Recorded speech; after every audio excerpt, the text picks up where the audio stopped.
असतो मा सद्गमय तमसो मा ज्योतिर्गमय. زما نوم سلیم جان دی. زه د هندو برادری چیرمن یم. زموږ د هندو برادری څخه تعلق دی او موږ ډېر خوشحال یو په دا ژوب ښار کې په دا پاکستان کې دا قدیمي مندر و. زموږ تقریبا 200 کال مخکې دا جوړ شوی و.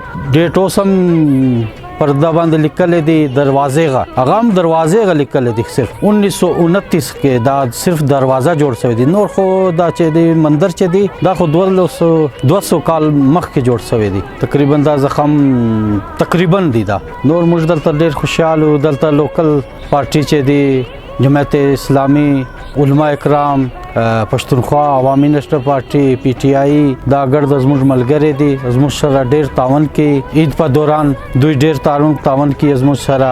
دوی په عید کې موږ ډېر تعاون کوو دوی سره. مرګ درک چې دی په لګړې دی زموږ. نور چې دی بس موږ دلته ډېر خوشاله یو. زموږ د برادری هندو برادری ډېر خوشحالي جوړ کړی دی. څنګه چې دا مندر موږ ته ملاو سو بس زموږ د زندگی یو روایت شروع سو. دا تقریبا 70 کال څخه بند مندر و. څنګه خلاص سو موږ ته عبادت لپاره.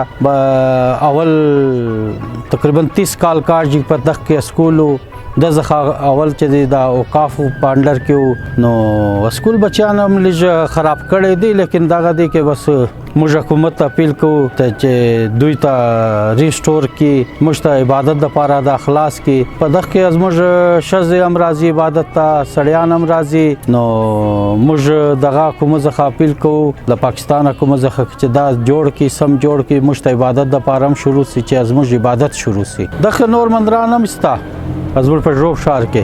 یو ګردواره دی. نو په یو مندر کې چې دی نېشنل بانک جوړ شوی دی. یو مندر آریا سماج مندر دی. هغه هم قدیمي مندر دی. دا 1928 زخم مخ کې هسټري کې دی. هغه کې هم یو سړی قبضه کړی دی. بل په یو کنداري بازار په گلی کې هم ستا هغه گلی کې هغه مدرسه جوړ شوی دی. ګردواره دی. سیټي برانچ سکول هغه کې هم سکول دی. یو چې دی وډ شیخان سکول هائی سکول دی. هغه کې زموږ شمشان گاټ دی، قبرستان دی. او چې کم خالی مندران چې دی هغه خو کم از کم موږ په حواله کې موږ په خپل رسم شروع کو. او بل په دغه کې ډي سي جوب، علما کرام زموږ ډېر مدد کړی دی. دلته چې دی لوکل خلک زموږ ډېر مدد کړی دی په دا مندر په سلسله کې. ګردون لوی مدد چې دی زموږ عدلیه هائی کورټ چیف جسټس جمال صاحب زموږ ډېر مدد کړی دی. نو دغه هم شکریا ادا کو. د ډي سي صاحب هم شکریا ادا کو. د علما کرام هم شکریا ادا کو. د شهر خلکو هم شکریا ادا کو.